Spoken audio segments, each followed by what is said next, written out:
মির্চি নিবেদন, গল্প gold mine. গল্প গোল্ড মাইন। বরঞ্চ জ্ঞানে অজ্ঞানে অত্যাচার যদি বিন্দুমাত্র কখনো করে থাকি, তার জন্য আমি ক্ষমা ভিক্ষা চাইছি। আমার চেয়ে আপনার লোক তোমার আর নেই। সেই আমাকেই ত্যাগ করে যাওয়া দশের চোখে ধর্ম। গ্রামের মুখ বহুদিন দেখিনি, সে জঙ্গলের মধ্যে গিয়েই বাকি দিন কটা কাটিয়ে দেব।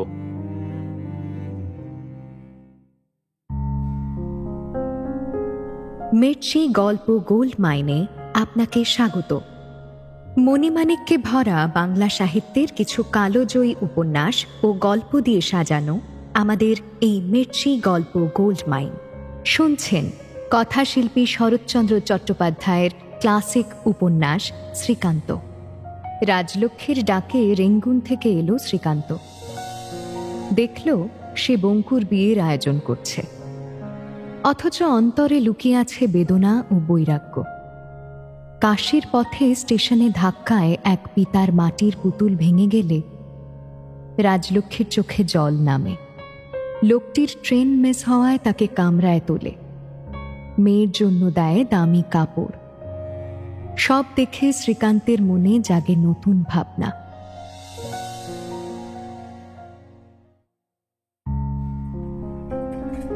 একখানা 10-12 টাকা মূল্যের বস্ত্র দান করা রাজলক্ষ্মীর পক্ষে কঠিনও নয়, নতুনও নয়। তার দাসী চাকরেরা হয়তো এই কথা নিয়ে একবার চিন্তা পর্যন্ত করত না, কিন্তু আমার চিন্তা আলাদা। এই দেওয়া জিনিসটা যে দান হিসেবে তার কাছে কিছুই নয়, সে আমিও জানি, এবং কারো চেয়ে কম জানি না। কিন্তু আমি ভাবছিলাম, তার হৃদয়ের ধারাটা যেদিকে লক্ষ্য করে নিজেকে নিঃশেষ করতে উদ্দাম হয়ে ছুটে চলেছে, এর অবসান হবে কোথায় এবং কি করে? সমস্ত রমণীর অন্তরে নারী বাস করে কিনা তা জোর করে বলা অত্যন্ত দুঃসাহসের কাজ। কিন্তু নারীর চরম সার্থকতা যে মাতৃত্বে, এ কথা বোধহয় গলা বড় করেই প্রচার করা যায়। রাজলক্ষ্মীকে আমি চিনেছিলাম। তার পিয়ারি বাইজি যে তার অপরিণত যৌবনের সমস্ত দুর্দাম আক্ষেপ নিয়ে প্রতি মুহূর্তেই মরছিল, সে আমি লক্ষ্য করে দেখেছিলাম। আজ সে নামটা উচ্চারণ করলেও সে যেন লজ্জায় মাটির সঙ্গে মিশে যায়।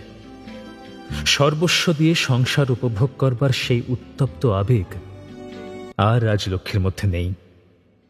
আজ সে শান্ত, স্থির। তার কামনা বাসনা আজ তারই মধ্যে এমন ডুব দিয়েছে যে বাইরে থেকে হঠাৎ সন্দেহ হয় তারা আছে কি নেই। তাই এই সামান্য ঘটনাকে উপলক্ষ করে আমাকে আবার স্মরণ করিয়ে দিল, আজ এই তার পরিণত যৌবনের সুগভীর তলদেশ থেকে যে মাতৃত্ব সহসা জেগে উঠেছে, তার বিরাট ক্ষুধার আহার মিলবে কোথায়? তার নিজের সন্তান থাকলে যা সহজ এবং স্বাভাবিক হয়ে উঠতে পারত, তারই অভাবে সমস্যা এমন জটিল হয়ে উঠেছে। সেদিন পাটনায় তার মধ্যে যে মাতৃরূপ দেখে মুগ্ধ অভিভূত হয়ে গিয়েছিলাম, আজ তার সেই মূর্তি স্মরণ করে আমার অত্যন্ত ব্যথার সঙ্গে কেবলই মনে হতে লাগল, তত বড় আগুনকে ফুঁ দিয়ে নেভানো যায় না বলেই আজ পরের ছেলেকে নিজের ছেলে কল্পনা করা ছেলে খেলা দিয়ে রাজলক্ষ্মীর বুকে তৃষ্ণা কিছুতেই মিটছে না।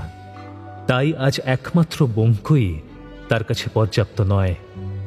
আজ দুনিয়ার যেখানে যত ছেলে আছে, সকলের সুখ দুঃখই তার হৃদয়কে আলোড়িত করছে। বর্ধমানে ভদ্রলোক নেমে গেলে রাজলক্ষ্মী অনেকক্ষণ নীরবে বসে রইল। আমি জানলা থেকে দৃষ্টি সরিয়ে নিয়ে জিজ্ঞাসা করলাম, এই কান্নাটা কার কল্যাণে হলো? সরলা না তার মায়ের? তুমি বুঝি এতক্ষণ আমাদের কথা শুনছিলে? মানুষ নিজে কথা না বললে পরের কথা তার কানে এসে ঢোকে। সংসারে কম কথার লোকের জন্য ভগবান এই শাস্তি সৃষ্টি করে রেখেছেন, ফাঁকি দেওয়ার জো নেই। সে যাই হোক, কিন্তু চোখের জল কার জন্য ঝরছিল শুনতে পারি কি? আমার চোখের জল কার জন্যে ঝরে সে শুনে তোমার লাভ নেই। লাভের আশা করি না, শুধু লোকসান বাঁচিয়ে চলতে পারলেই বাঁচি। সরলা কিংবা তার মায়ের জন্য যত ইচ্ছে চোখের জল ঝরুক, আমার আপত্তি নেই। কিন্তু তার বাপের জন্য ঝরাটা আমি পছন্দ করি না। রাজলক্ষ্মী শুধু একটা হুঁ বলেই জানলার বাইরে চেয়ে দেখতে লাগলো। মনে করেছিলাম এমন একটা রসিকতা নিষ্ফল হবে না, তা অনেক নিরুদ্ধ উৎসের বাধা মুক্ত করে দেবে, কিন্তু সে তো হলোই না। বরঞ্চ যদি বা সে এতক্ষণ এই দিকেই চেয়েছিল, রসিকতা শুনে সে আরেক দিকে মুখ ফিরিয়ে বসল। কিন্তু বহুক্ষণ চুপ ছিলাম। কথা বলবার জন্যে ভিতরে ভিতরে একটা আবেগ উপস্থিত হয়েছিল, তাই বেশিক্ষণ চুপ করে থাকতে পারলাম না। আবার কথা বললাম, বর্ধমান থেকে কিছু খাবার কিনে নিলে হতো না? আমার কথার রাজলক্ষ্মী কোনো উত্তরই দিল না, তেমনি চুপ করে রইল। বাধ্য হয়ে আমি কথা চালাতে চেষ্টা করলাম। পরের শোকে এতক্ষণ কেঁদে ভাসিয়ে দিলে, আর ঘরের লোকের দুঃখে যে কানই দাও না। এই বিলেত ফেরতের বিদ্যা শিখলে কোথায়? বিলেত ফেরতের উপর যে তোমার ভারী ভক্তি দেখি। হ্যাঁ, তারা ভক্তির পাত্র যে। কেন, তারা তোমাদের করলে কি? এখনো কিছু করেনি, কিন্তু পাছে কিছু করে এই ভয়ে আগে থেকে ভক্তি করি। এ তোমাদের অন্যায়। তোমরা তাদের দল থেকে, জাত থেকে, সমাজ থেকে, সব দিক থেকেই বার করে দিয়েছ। তবু যদি তারা তোমাদের জন্য এতটুকুও করে, তাতেই তোমাদের কৃতজ্ঞ হওয়া উচিত। আমরা ঢের বেশি কৃতজ্ঞ হতাম যদি তারা সেই রাগে পুরোপুরি মুসলমান কিংবা খ্রিস্টান হয়ে যেত। ওদের মধ্যে যারা নিজেদের ব্রাহ্ম বলে, তারা ব্রাহ্ম সমাজকে নষ্ট করছে। যারা হিন্দু বলে মনে করে, তা হিন্দু সমাজকে উত্তক্ত করে মারছে। ওরা নিজেরা কি যদি তাই আগে থেকে ঠিক করে নিয়ে পরের জন্য কাঁদতে বসতো, তাতে হয়তো ওদের নিজেদেরও মঙ্গল হতো, যাদের জন্য কাঁদে তাদেরও হয়তো একটু উপকার হতো। কিন্তু আমার তো তা মনে হয় না। না হলেও তেমন ক্ষতি নেই, কিন্তু যে জন্য সম্প্রতি আটকাচ্ছে সে অন্য কথা। কই, তার তো কোনো জবাব দাও না। ওগো, সেজন্য আটকাবে না। আগে তোমার খিদে পাক, তারপর চিন্তা করে দেখা যাবে। তখন চিন্তা করে যে কোনো স্টেশন থেকে যা খাবার মেলে তাই কিনে গিলতে দেব, এই তো। কিন্তু সে হবে না, তা বলে রাখছে। জবাব শুনে সে আমার মুখের দিকে খানিকক্ষণ চুপ করে চেয়ে থেকে আবার একটু হেসে বলল, এ আমি পারি, তোমার বিশ্বাস হয়? বেশ, এতটুকু বিশ্বাসও তোমার উপর থাকবে না? তা বটে। বলে সে পুনরায় তার জানলার বাইরে চেয়ে নীরবে বসে রইল। পরের স্টেশনে রাজলক্ষ্মী রতনকে ডেকে খাবারের কৌটোটা চেয়ে নিল এবং তাকে তামাক দিতে হুকুম করে থালায় করে সমস্ত খাদ্য সামগ্রী সাজিয়ে সামনে ধরে দিল। দেখলাম এ বিষয়ে এক বিন্দু ভুলচুক কোথাও নেই। আমি যা কিছু ভালোবাসি সমস্ত সংগ্রহ করে আনা হয়েছে। বেঞ্চের উপর রতন বিছানা পেতে দিল। পরিপাটি ভোজন শেষ করে গুড়গুড়ি নল মুখে দিয়ে আরামে চোখ বোঝার উপক্রম করছি। রাজলক্ষ্মী বলল, খাবারগুলো সরিয়ে নিয়ে যা রতন, যা পারিস খেগে যা। আর তোদের গাড়িতে যদি অন্য কেউ খায় দিস। কিন্তু রতনের অত্যন্ত লজ্জা ও সংকোচ লক্ষ্য করে একটু আশ্চর্য হয়ে জিজ্ঞাসা করলাম, কই, তুমি খেলে না? না, খিদে নেই। যা না রতন, দাঁড়িয়ে রইলি কেন? গাড়ি ছেড়ে দেবে যে। রাজলক্ষ্মীর হুকুম শুনেও রতন নড়ল না, বরং লজ্জায় যেন মরে গেল। বলল, আমার অন্যায় হয়ে গেছে বাবু। মুসলমান কুলিতে খাবারটা ছুঁয়ে ফেলেছে। কত বলছি মা স্টেশন থেকে কিছু কিনে এনে দি, কিন্তু কিছুতেই না। বলে সে আমার মুখের দিকে সকাতরভাবে চেয়ে ঠিক যেন আমারই অনুমতি ভিক্ষা করল। কিন্তু আমার কথা বলবার আগেই রাজলক্ষ্মী তাকে একটা তাড়া দিয়ে বলে উঠল, তুই যাবি না দাঁড়িয়ে তর্ক করবি? রতন আর দ্বিরুক্তি না করে খাবারের পাত্রটা হাতে নিয়ে বাইরে চলে গেল। ট্রেন ছাড়লে রাজলক্ষ্মী আমার মাথার কাছে এসে বসল।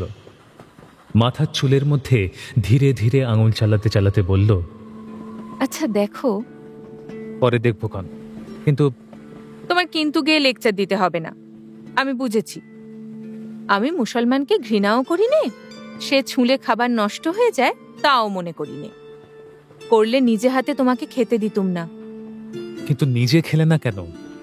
মেয়ে মানুষের খেতে নেই। কেন? কেন আবার কি? মেয়ে মানুষের খাওয়া নিষেধ। কিন্তু পুরুষ মানুষের নিষেধ নেই। না, পুরুষ মানুষের জন্য আবার অত বাঁধাবাঁধি আইন কানুন কিসের জন্যে? তারা যা ইচ্ছে খাক, যা ইচ্ছে পড়ুক, যেমন করে হোক সুখে থাক। আমরা আচার পালন করে গেলেই হলো। আমরা শত কষ্ট সইতে পারি, কিন্তু তোমরা পারো কি? এই যে সন্ধ্যা হতে না হতেই খিদে অন্ধকার দেখছিলে। তা হতে পারে, কিন্তু কষ্ট সহ্য করতে পারাটা আমাদেরও গৌরবের কথা নয়। হুম, না, এতে তোমাদের এতটুকু অগৌরব নেই। তোমরা তো আমাদের মতো দাসীর জাত নয় যে কষ্ট সহ্য করতে যাবে। লজ্জার কথা আমাদেরই, যদি না পারি। এই ন্যায়শাস্ত্র তোমাকে কে শেখালো? কাশীর গুরুদেব? রাজলক্ষ্মী আমার মুখের অত্যন্ত কাছে ঝুঁকে কিছুক্ষণ স্থির হয়ে রইল। পরে মৃদু হেসে বলল, আমার যা কিছু শিক্ষা সে তোমারই কাছে। তোমার চেয়ে বড় গুরু আর আমার নেই। তাহলে গুরুর কাছে ঠিক উল্টোটাই শিখে রেখেছ। আমি কোনোদিন বলিনি যে তোমরা দাসীর জাত, বরঞ্চ এই কথাই মনে করি যে তোমরা তা নও। তোমরা কোনো দিক থেকে আমাদের চেয়ে এক তিল ছোট নও। রাজলক্ষ্মীর চোখ দুটো হঠাৎ ছলছল করে উঠল।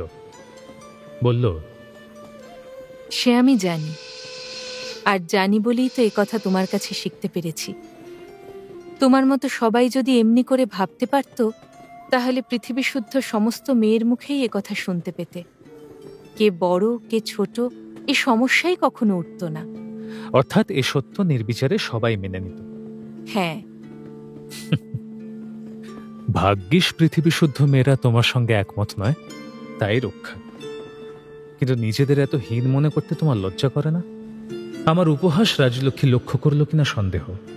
অত্যন্ত সহজভাবে বলল, কিন্তু এর মধ্যে তো কোনো হীনতা নেই। তা বটে, আমরা প্রভু, তোমরা দাসী। এই সংস্কারটাই এদেশের মেয়েদের মনে এমনই বদ্ধমূল যে এর হীনতাটাও আর তোমাদের চোখে পড়ে না। বোধহয় এই পাপেই পৃথিবীর সকল দেশের মেয়ের চেয়ে তোমরাই আজ সত্যি সত্যি ছোট হয়ে গেছ। রাজলক্ষ্মী হঠাৎ শক্ত হয়ে বসে দু চোখ দীপ্ত করে বলল, না, সেজন্যে নয়। তোমাদের দেশের মেয়েরা নিজেদের ছোট মনে করে ছোট হয়ে যায়নি। তোমরাই তাদের ছোট মনে করে ছোট করে দিয়েছ। নিজেরাও ছোট হয়ে গেছ, এটাই সত্যি কথা। কথাটা হঠাৎ যেন নতুন করে বাজল। এর মধ্যে হেয়ালি যেটুকু ছিল তা ধীরে ধীরে সুস্পষ্ট হয়ে মনে হল বাস্তবিকই অনেকখানি সত্য এতে লুকিয়ে আছে, যা আজ পর্যন্ত আমার নজরে পড়েনি। তুমি সেই ভদ্রলোকটির সম্বন্ধে তামাশা করছিলে, কিন্তু তার কথা শুনে আমার কতখানি চোখ খুলে গেছে সে তো জানো না? জানি না, তা স্বীকার করছি। জানো না তার কারণ আছে। কোনো জিনিস জানবার জন্য যতক্ষণ না মানুষের বুকের ভেতর থেকে একটা ব্যাকুলতা ওঠে, ততক্ষণ সবই তার চোখে ঝাপসা হয়ে থাকে। এতদিন তোমার মুখে শুনে ভাবতুম, সত্যিই যদি আমাদের দেশের লোকের দুঃখ এত বেশি, সত্যিই যদি আমাদের সমাজ এমন ভয়ানক অন্ধ, তবে তার মধ্যে মানুষ বেঁচে থাকেই বা কি করে, তাকে মেনে চলেই বা কি করে? আমি চুপ করে শুনছি দেখে সে আস্তে আস্তে বলল, আর তুমিই বা এত বুঝবে কি করে? কখনো তো এদের মধ্যে থাকুনি, কখনো এদের সুখ দুঃখ ভোগ করনি। তাই বাইরে থেকে বাইরের সমাজের সঙ্গে তুলনা করে ভাবতে এদের বুঝি কষ্টের আর অবধি নেই। যে বড়লোক জমিদার পোলাও খেয়ে থাকে, সে তার কোনো হতদরিদ্র প্রজাকে পান্তা ভাত খেতে দেখে যদি ভাবে এর দুঃখের আর সীমা নেই, তার যেমন ভুল হয় তোমারও তেমনি ভুল হয়েছে।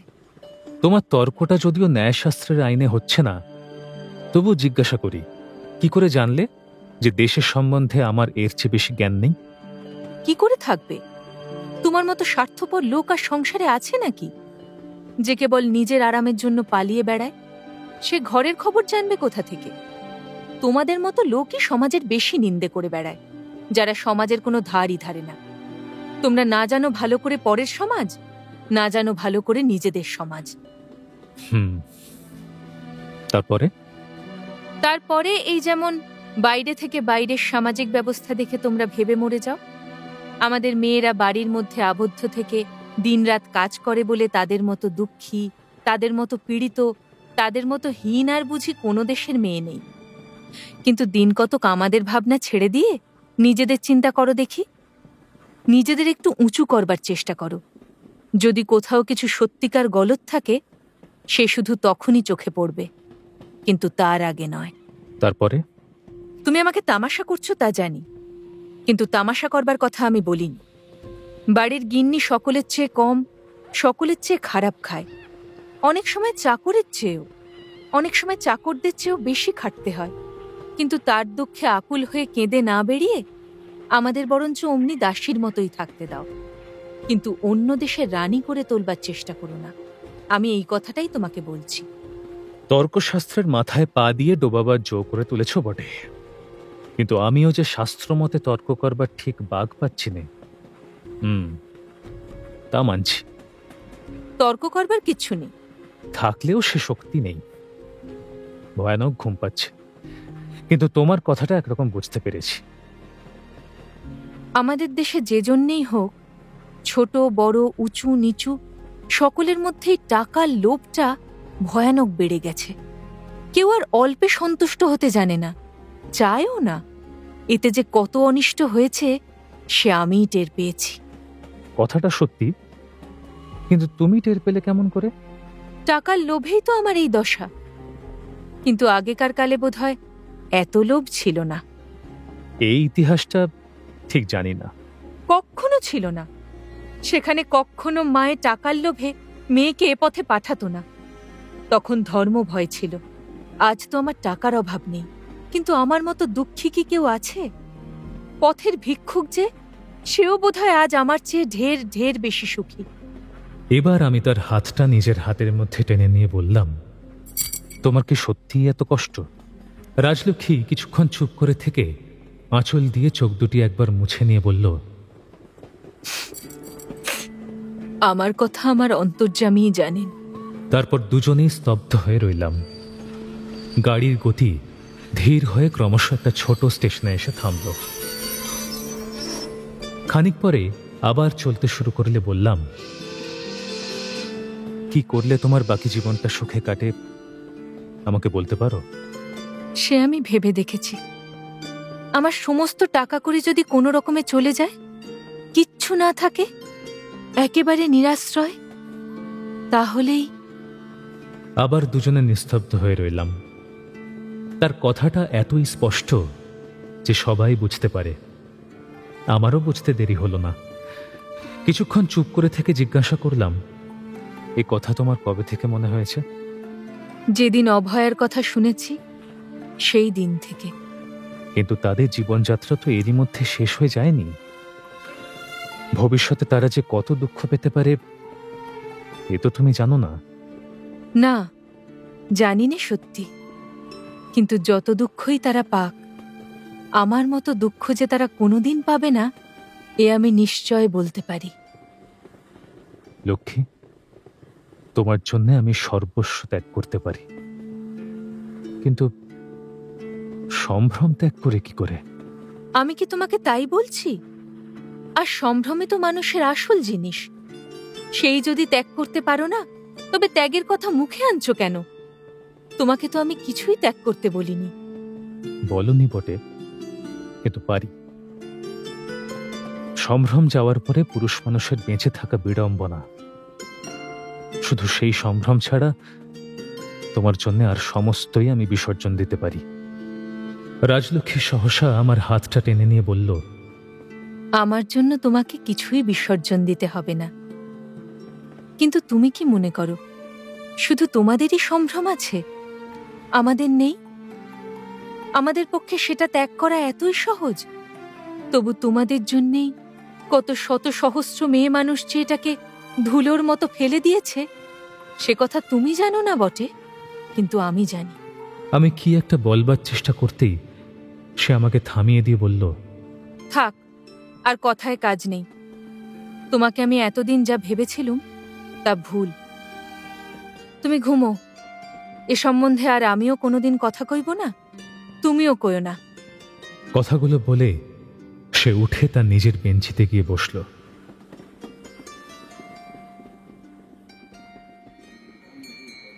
পরদিন যথাসময়ে কাশী এসে পৌঁছলাম এবং পিয়ারির বাড়িতেই আশ্রয় নিলাম। উপরের দুখানা ঘর ছাড়া প্রায় সমস্ত বাড়িটাই নানা বয়সের বিধবা স্ত্রীলোকে পরিপূর্ণ। এরা সব আমার ভাড়াটে। বলে মুখ ফিরিয়ে একটু হাসল। তা দেখে আমি বললাম, হাসলে যে? ভাড়া আদায় হয় না বুঝি? না, বরঞ্চ কিছু কিছু দিতে হয়। তার মানে? তার মানে ভবিষ্যতের আশায় আমাকেই খাওয়া পড়া দিয়ে এদের বাঁচিয়ে রাখতে হয়। বেঁচে থাকলে তবে তো পরে দেবে। এটা আর বুঝতে পারো না? পারিবই কি, এমনি ধারা ভবিষ্যতের আশায় কত লোককেই যে তোমাকে নিঃশব্দে অন্নবস্ত্র জোগাতে হয়, আমি তাই শুধু ভাবি। তাছাড়া দু একজন আমার কুটুম্বও আছেন। তাই নাকি? কিন্তু জানলে কি করে?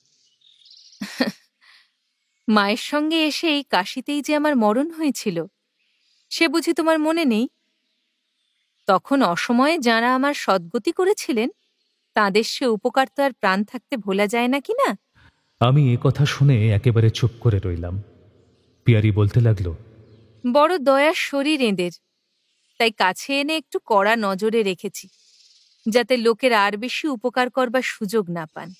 তার মুখের দিকে চেয়ে হঠাৎ আমার মুখ দিয়ে বেরিয়ে গেল, তোমার বুকের ভেতরটায় কি আছে আমার মাঝে মাঝে চিরে দেখতে ইচ্ছা করে রাজলক্ষ্মী।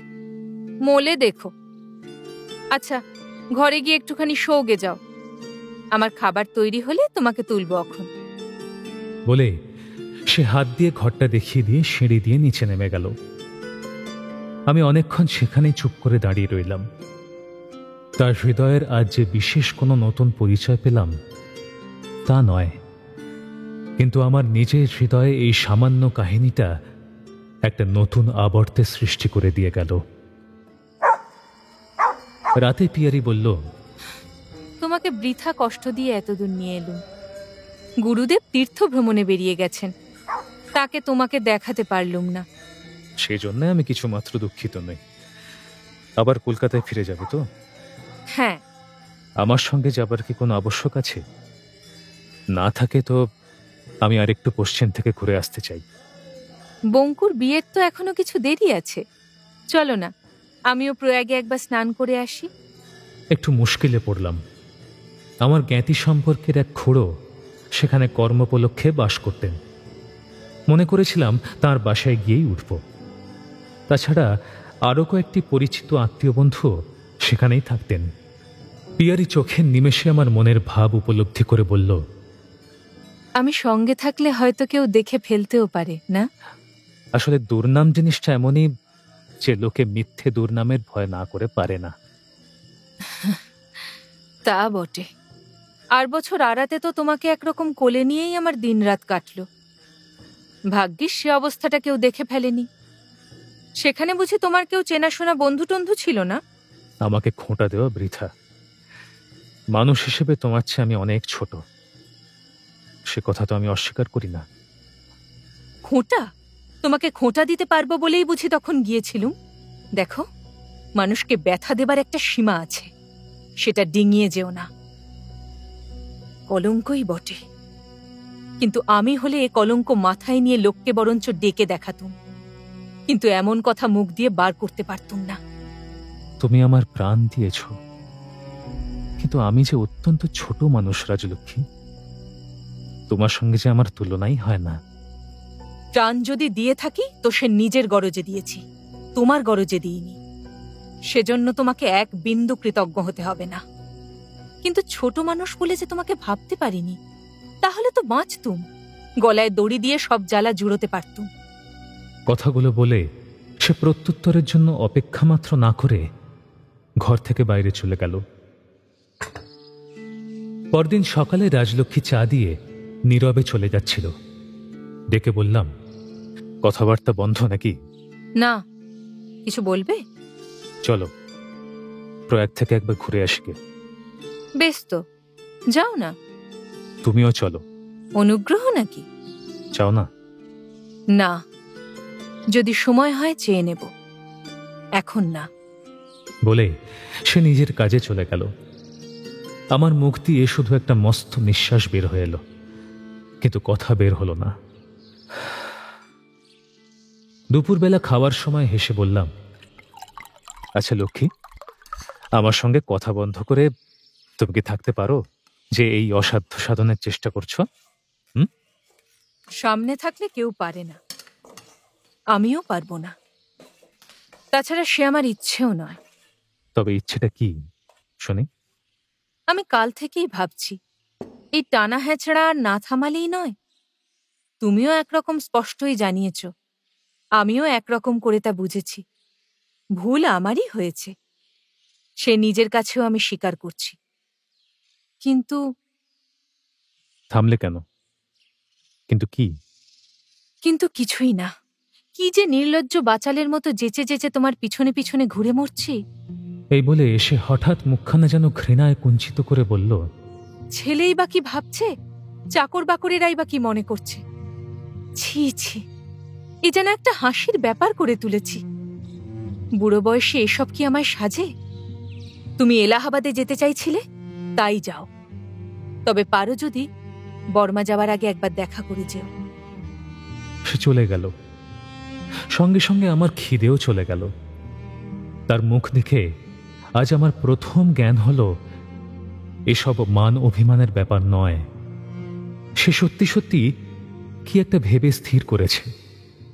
বিকেলবেলায় আজ হিন্দুস্থানি দাসী জলখাবার প্রভৃতি নিয়ে এলে একটু আশ্চর্য হয়েই পিয়ারির সংবাদ জিজ্ঞাসা করলাম, এবং প্রত্যুত্তরে আরও বিস্মিত হয়ে জানলাম পিয়ারি বাড়ি নেই।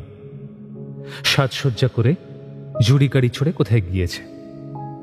জুড়ি গাড়ি বা কোথা থেকে এলো? বেশভূষা করেই বা তার কোথায় যাবার প্রয়োজন হলো? কিছুই বুঝলাম না। তবে তার নিজের মুখের কথাটাই মনে পড়ল বটে। সে এই কাশিতেই একদিন মরেছিল। কিছুই বুঝলাম না সত্যি, তবু সমস্ত মনটাই যেন এই সংবাদে বিস্বাদ হয়ে গেল। সন্ধ্যা হল, ঘরে আলো জ্বলল, কিন্তু রাজলক্ষ্মী ফিরল না। চাদর কাঁধে ফেলে একটু বেড়াবার জন্য বেরিয়ে পড়লাম। পথে পথে ঘুরে কত কি দেখে শুনে রাত 10টার পর বাড়ি এসে শুনলাম পিয়ারি তখনও ফেরেনি। ব্যাপার কি? কেমন যেন একটা ভয় করতে লাগলো। রতনকে ডেকে সমস্ত সংকোচ বিসর্জন দিয়ে এ সম্বন্ধে খবর নেব কিনা ভাবছি। একটা ভারী জুড়ির শব্দে জানলা দিয়ে চেয়ে দেখি প্রকাণ্ড ফিটান আমাদের বাড়ির সামনেই থেমেছে। পিয়ারি নেমে এলো। জ্যোৎস্নার আলোতে তার সর্বাঙ্গে জড়োয়া অলঙ্কার ঝকঝক করে উঠল। যে দুজন ভদ্রলোক গাড়িতে বসেছিলেন তারা মৃদু কণ্ঠে বোধহয় পিয়ারিকে সম্ভাষণ করে থাকবেন। শুনতে পেলাম না। তারা বাঙালি কি বিহারি তাও চিনতে পারলাম না। চাবুক খেয়ে জুড়ি ঘোড়া চোখের পলকে দৃষ্টি অতিক্রম করে চলে গেল। রাজলক্ষ্মী আমার খবর নিতে সেই সাজেই আমার ঘরে এসে প্রবেশ করল। আমি লাফিয়ে উঠে তার প্রতি ডান হাত প্রসারিত করে থিয়েটারি গলায় বললাম, ওরে পাষণ্ড রোহিণী, তুই গোবিন্দলালকে চিনিস না? আহা, আজ যদি আমার একটা পিস্তল থাকতো কিংবা একখানা তলোয়ার। তাহলে কি করতে? খুন? না ভাই পিয়ারি, আমার অত বড় নবাবী শখ নেই। তাছাড়া এই 20 শতাব্দীতে এমন নিষ্ঠুর নরাধম কে আছে যে সংসারের এই এত বড় একটা আনন্দের খনি পাথর দিয়ে বন্ধ করে দেবে? বরঞ্চ আশীর্বাদ করি, হে বাইজি কুলরানী, তুমি দীর্ঘজীবিনী হও, তোমার রূপ ত্রিলোকজয়ী হোক, তোমার কণ্ঠ বিনা নিন্দিত এবং ওই দুটি চরণ কমলের নৃত্য উর্বশী তিলোত্তমার গর্ব খর্ব করুক। আমি দূর থেকে তোমার জয়গান করে ধন্য হই। এ সকল কথার অর্থ? অর্থ মনর্থম সে যাক, আমি এই একটা ট্রেনে বিদায় হল। সম্প্রতি প্রয়াগ, পরে বাঙালির পরম তীর্থ চাকরিস্থান অর্থাৎ বর্মা। যদি সময় এবং সুযোগ হয় দেখা করে যাব। ও, একটার গাড়িতে আজই? ও, আমি কোথায় গিয়েছিলুম তাও শোনা তুমি আবশ্যক মনে করো না? কিছু না, কিচ্ছু না। এই ছুতো পেয়ে কি তুমি একেবারে চলে যাচ্ছ? পাপ মুখে এখনো বলতে পারি না। হে গোলকধাঁধা যদি পার হতে পারি তবেই। আমার কথাগুলো শুনে পিয়ারি কিছুক্ষণ চুপ করে দাঁড়িয়ে থেকে বলল, তুমি কি আমার উপর যা ইচ্ছে তাই অত্যাচার করতে পারো? যা ইচ্ছে না, একেবারেই না। বরঞ্চ জ্ঞানে অজ্ঞানে অত্যাচার যদি বিন্দুমাত্র কখনো করে থাকি, তার জন্য আমি ক্ষমা ভিক্ষা চাইছি। তার মানে আজ রাতেই তুমি চলে যাবে? হ্যাঁ। আমাকে বিনা অপরাধে শাস্তি দেবার তোমার অধিকার আছে? না, তিলমাত্র নেই। আমার যাওয়াকে যদি শাস্তি দেওয়া মনে করো, তাহলে অধিকার নিশ্চয়ই আছে। পিয়ারি হঠাৎ জবাব দিল না। আমার মুখের প্রতি কিছুক্ষণ নীরবে চেয়ে থেকে বলল, আমি কোথায় গিয়েছিলুম শুনবে না? না, আমার মত নিয়ে যাওনি যে ফিরে এসে তার কাহিনী শোনাবে। তাছাড়া আমার সে সময়ও নেই, প্রবৃত্তিও নেই। এবার পিয়ারি আহত ফণিনীর মতো সহসা গর্জে উঠে বলল, আমারও শোনাবার প্রবৃত্তি নেই। আমি কারো কেনা বাঁধি নই যে কোথায় যাব না যাব তারও অনুমতি নিতে হবে। যাবে যাও।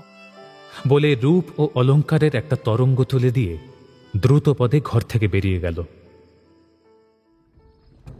গাড়ি ডাকতে গিয়েছিল। ঘণ্টাখানেক পরে সদর দরজায় একখানা গাড়ি থামবার আওয়াজ পেয়ে ব্যাগটা হাতে নিতে যাচ্ছে। পিয়ারি এসে পিছনে দাঁড়ালো, বলল, এ কি তুমি ছেলে খেলা মনে করো? আমাকে একলা ফেলে রেখে চলে যাবে? চাকর বাকরেরাই বা কি ভাববে? তুমি কি এদের কাছে আমার মুখ রাখবে না? তোমার চাকরদের সঙ্গে তুমি বোঝাপড়া করো, আমার সঙ্গে তার সম্বন্ধ নেই। তা না হয় হলো, কিন্তু ফিরে বঙ্কুকেই বা আমি কি জবাব দেব? এই জবাব দেবে যে তিনি পশ্চিমে বেড়াতে গেছেন। এ কি কেউ কখনো বিশ্বাস করে? যাদের বিশ্বাস করে সেরকম একটা কিছু বানিয়ে বলো। যদি অন্যায় একটা করে থাকি, তার কি মাপ নেই? তুমি ক্ষমা না করলে আমাকে আর কে করবে? পিয়ারি, এগুলো যে দাসীবাদীদের মতো কথা হচ্ছে, তোমার মুখে তো মানাচ্ছে না। এই বিদ্রূপের কোনো উত্তর পিয়ারি সহসা দিতে পারল না। তারক্ত মুখে চুপ করে দাঁড়িয়ে রইল। সে যে প্রাণপণে নিজেকে সামলাবার চেষ্টা করছে তা স্পষ্ট বুঝতে পারলাম। বাবু, আর কিতনা দের হোগা? ট্রেন ছুট যায়গা। বাইরে থেকে গাড়োয়ান চেঁচিয়ে দেরির কারণ জিজ্ঞাসা করল। আমি নিঃশব্দে ব্যাগটা হাতে তুলে নিতেই এবার পিয়ারি ধপ করে আমার পায়ের কাছে বসে পড়ে রুদ্ধ কণ্ঠে বলে উঠল, আমি যে সত্যিকার অপরাধ কখনো করতেই পারিনি, তা জেনেও যদি শাস্তি দিতে চাও নিজে হাতে দাও, কিন্তু এই একবারই লোকের কাছে আমার মাথা হেঁট করে দিও না। আজ এমন করে তুমি চলে গেলে আমি কারো কাছে আর মুখ তুলে দাঁড়াতে পারবো না। হাতের ব্যাগটা রেখে দিয়ে একটা চৌকিতে বসে পড়ে বললাম, আচ্ছা, আজ তোমার আমার একটা শেষ বোঝাপড়া হয়ে যাক। তোমার আজকের আচরণ আমি মাফ করলাম, কিন্তু আমি অনেক ভেবে দেখেছি দুজনের দেখা সাক্ষাৎ হওয়া আর চলবে না। পিয়ারি তার একান্ত উৎকণ্ঠিত মুখ আমার মুখের দিকে তুলে সভয়ে প্রশ্ন করল, কেন? অপ্রিয় সত্য সহ্য করতে পারবে? পারবো। কিন্তু ব্যথা একজন সইতে স্বীকার করলেই কিছু ব্যথা দেওয়ার কাজটা সহজ হয়ে ওঠে না। আমাকে অনেকক্ষণ স্তব্ধ হয়ে বসে ভাবতে হলো, কিন্তু আজ যে কোনো মতেই আমি সংকল্প ত্যাগ করব না তা স্থির করেছিলাম। তাই অবশেষে ধীরে ধীরে বললাম, লক্ষ্মী, তোমার আজকের ব্যবহার ক্ষমা করা যত কঠিনই হোক আমি করলাম, কিন্তু নিজে তুমি এ লোভ কিছুতেই ত্যাগ করতে পারবে না। তোমার অনেক টাকা, অনেক রূপগুণ, অনেকের ওপর তোমার অসীম প্রভুত্ব। সংসারে এর চেয়ে বড় লোভের জিনিস আর নেই। তুমি আমাকে ভালোবাসতে পারো, শ্রদ্ধা করতে পারো, আমার জন্য অনেক দুঃখ সইতেও পারো, কিন্তু এ মোহ কিছুতেই কাটিয়ে উঠতে পারবে না। অর্থাৎ এরকম কাজ আমি মাঝে মাঝে করবই। প্রত্যুত্তরে আমি শুধু চুপ করে রইলাম। সে নিজেও কিছুক্ষণ নীরব থেকে বলল,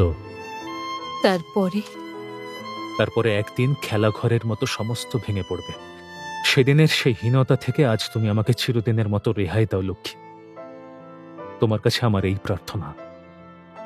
শ্রীকান্তদা, তোমার দুটি পায়ে পড়ি, মেরো না।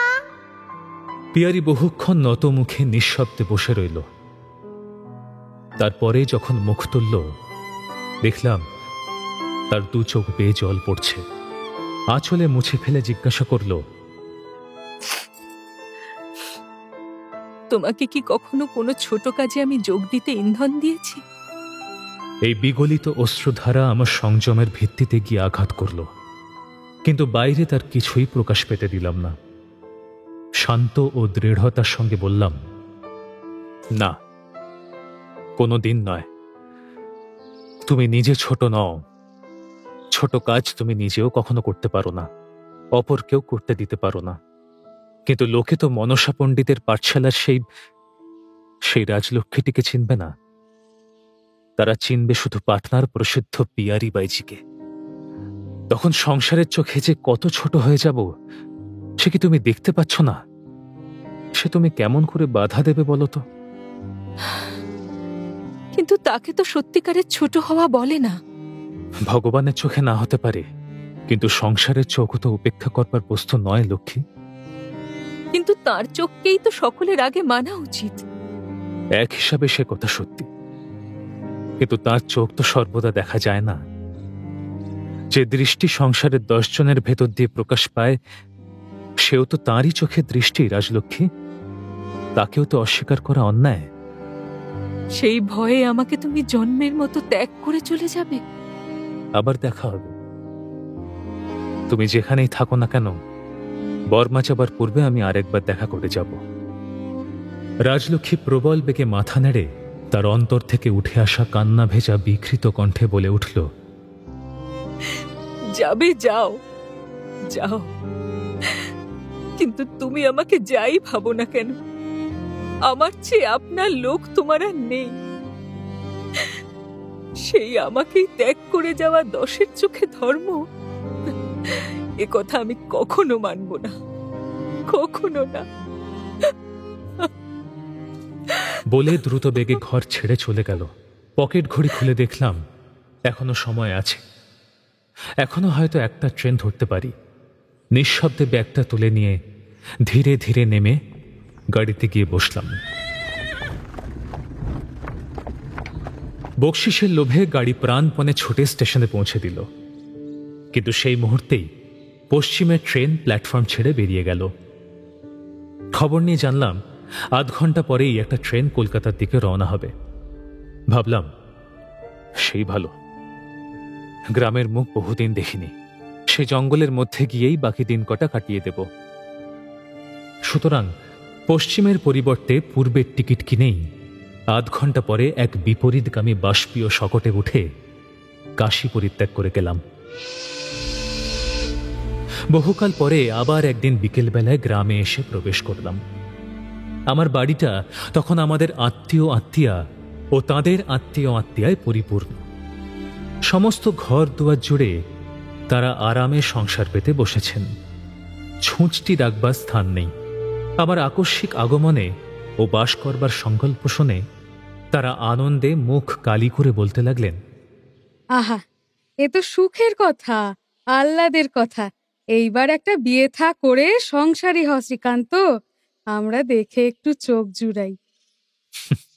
সেই জন্যই তো এসেছি। এখন আপাতত আমার মায়ের ঘরটা ছেড়ে দাও, আমি হাত পা ছড়িয়ে একটু শুই। আমার বাবার এক মাতুল কন্যা সে ঘরে স্বামী পুত্র নিয়ে কিছুদিন থেকে বাস করছিলেন।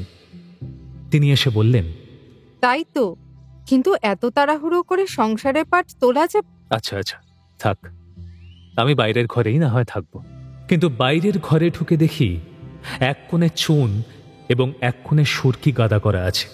তারও মালিক বললেন, তাই তো, তুই থাকবি না? এগুলো দেখে শুনে এখন কোথাও সরাতে হবে দেখছি। তবে এ ঘরটা তো ছোট নয়, ততক্ষণ না হয় এই ধারে একটা তক্তাপোষ পেতে। কি বলিস শ্রীকান্ত? আচ্ছা, রাতের মতো না হয় তাই হোক। আসলে আমি এমনই শ্রান্ত হয়ে পড়েছিলাম যে যেখানে হোক একটু শুতে পেলেই যেন বাঁচি, এমনই মনে হচ্ছিল। বর্মায় সেই অসুখ থেকে শরীর আমার কোনোদিনই সম্পূর্ণ সুস্থ ও সবল হয়নি। ভিতরে ভিতরে একটা গ্লানি প্রায় অনুভব করতাম। তাই যখন সন্ধ্যার পর থেকে মাথাটা টিপটিপ করতে লাগলো, তখন বিশেষ আশ্চর্য হলাম না।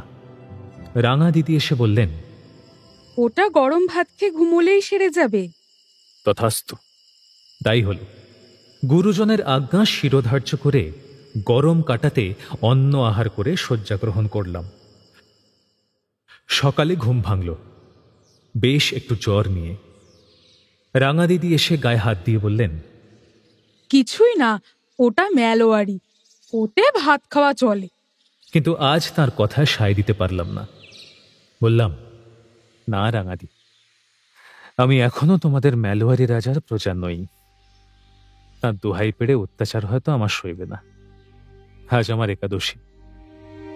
সমস্ত দিন রাত গেল, পরদিন গেল, তারপরের দিনও কেটে গেল, কিন্তু জ্বর ছাড়ল না, বরঞ্চ উত্তরোত্তর বেড়েই চলেছে দেখে মনে মনে উদ্বিগ্ন হয়ে উঠলাম। গোবিন্দ ডাক্তার এ বেলা ও বেলা আসতে লাগলেন। নাড়ি টিপে, জিভ দেখে, পেট ঠুকে ভালো ভালো মুখরোচক সুস্বাদু ওষুধ জুগিয়ে মাত্র কেনা দামটুকু গ্রহণ করতে লাগলেন। কিন্তু দিনের পর দিন করে সপ্তাহ গড়িয়ে গেল। বাবার মাতুল আমার ঠাকুরদাদা এসে বললেন, তাই তো ভায়া, আমি বলি কি সেখানে একবার খবর দেওয়া যাক। তোমার পিসিমা আসুক, জ্বরটা কেমন যেন। কথাটা সম্পূর্ণ না করলেও বুঝলাম ঠাকুরদাদা একটু মুশকিলে পড়েছেন। এমনইভাবে আরো 4-5 দিন কেটে গেল, কিন্তু জ্বরের কিছুই হলো না। সেদিন সকালে গোবিন্দ ডাক্তার এসে যথারীতি ওষুধ দিয়ে 3 দিনের বাকি কেনা দামটুকু প্রার্থনা করলেন। শয্যা থেকে কোনো মতে হাত বাড়িয়ে ব্যাগ খুললাম, মানি ব্যাগ নেই। আতঙ্কে শঙ্কায় হিম হয়ে উঠে বসলাম। ব্যাগ উপর করে ফেলে তন্ন তন্ন করে সমস্ত অনুসন্ধান করলাম, কিন্তু যা নেই তা পাওয়া গেল না। গোবিন্দ ডাক্তার ব্যাপারটা অনুমান করে ব্যস্ত হয়ে বারবার প্রশ্ন করতে লাগলেন, কিছু গিয়েছে নাকি? আগে না, যায়নি কিছুই। কিন্তু তার ওষুধের দাম যখন দিতে পারলাম না, তখন তিনি সমস্তই বুঝে গেলেন। স্তম্ভিতের মতো কিছুক্ষণ দাঁড়িয়ে থেকে জিজ্ঞাসা করলেন, ছিল কত? যৎ সামান্য। চাবিটা একটু সাবধানে রাখতে হয় বাবাজি। যাক, তুমি আমার পর নও, দামের জন্য ভেবো না। ভালো হও, তারপর যখন সুবিধে হবে পাঠিয়ে দিও, চিকিৎসার ত্রুটি হবে না। এই বলে ডাক্তারবাবু পর হয়েও পরম আত্মীয়ের থেকেও যেন বেশি সান্ত্বনা দিয়ে প্রস্থান করলেন। এ কথা যেন কেউ না শোনে। হ্যাঁ, আচ্ছা আচ্ছা, সে বোঝা যাবে।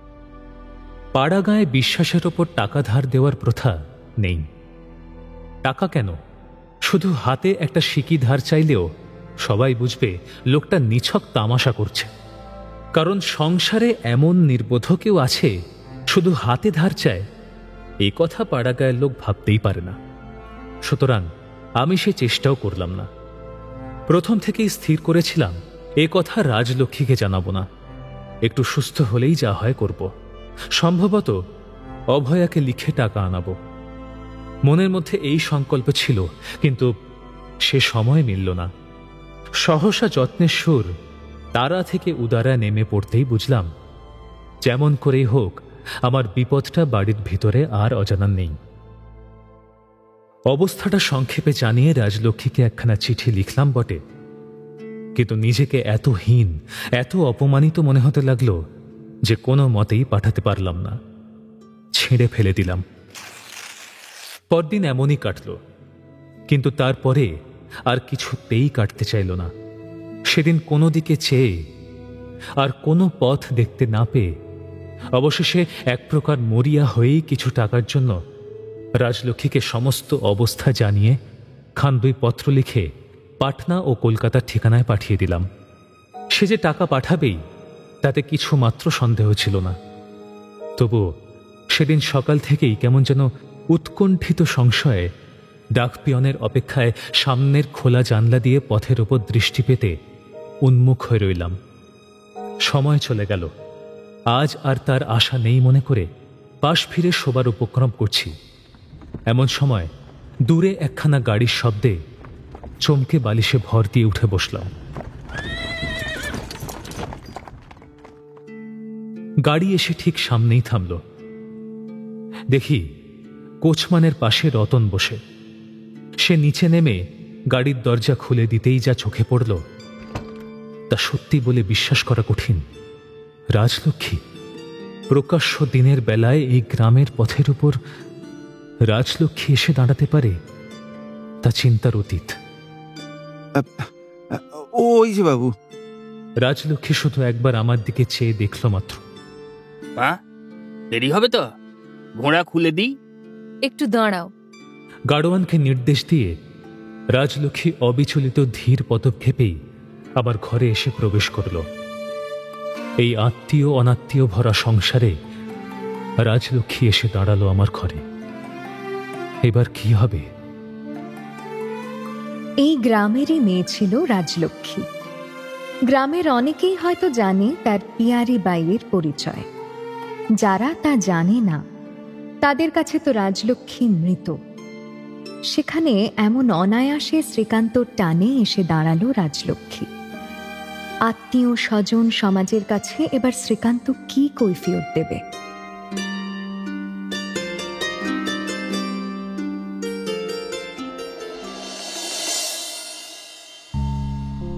শুনলেন শরৎচন্দ্র চট্টোপাধ্যায়ের শ্রীকান্ত। আজ শুনলেন পর্ব ১৩। উপস্থাপনায় শিবাশিস বন্দ্যোপাধ্যায়, নাট্যরূপ অর্পিতা চট্টোপাধ্যায়, পর্ব পরিচালনায় দেবলীনা আচার্য, বিশেষ তত্ত্বাবধানে সৌভিক গুহ সরকার, সৃজনশীল পরিচালনায় ইন্দ্রাণী চক্রবর্তী, প্রযোজনায় ভিজুয়াল অডিও। শ্রীকান্ত প্রসূন দাস, রাজলক্ষ্মী অমৃতা রয়, রতন সুদীপ্ত ঘোষ, ঠাকুরদা সমীর চরিত, গোবিন্দ জয় মুখার্জি এবং অন্যান্য শিল্পীরা।